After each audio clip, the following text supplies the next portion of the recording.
జయశంకర్ భూపాలపల్లి జిల్లాలో షాక్ కలిగించిన సంఘటన. వివాహేతర సంబంధం మోజులో పడి భర్తతో పాటు కూతురిని హత్య చేసిన కవిత అనే మహిళ పోలీసులకు పట్టుబడింది. తన ప్రియుడు రాజ్కుమార్తో కలిసి మొదట భర్తను, తరువాత అనుమానం వ్యక్తం చేసిన కూతురిని గొంతు నులిమి చంపినట్లు విచారణలో బయటపడింది. ఈ సంఘటనతో జిల్లా అంతటా కలకలం రేగింది.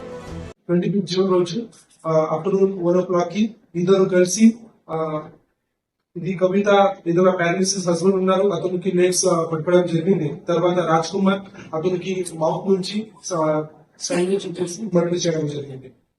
అప్పుడు మాత్రమే ఇది ఇద్దరు అందరికి చెప్పారు దట్ బికాస్ ఆఫ్ పారాలిసిస్ ఏదైనా హార్ట్ అటాక్ వచ్చి నేషనల్ డెత్ అయింది, ఆ ప్రకారంగా చెప్పడం జరిగింది. సో అప్పుడు పోలీస్ లో ఇది కేసు రిజిస్టర్ కాలేదు, పోలీస్ దగ్గర మ్యాటర్ రాలేదు.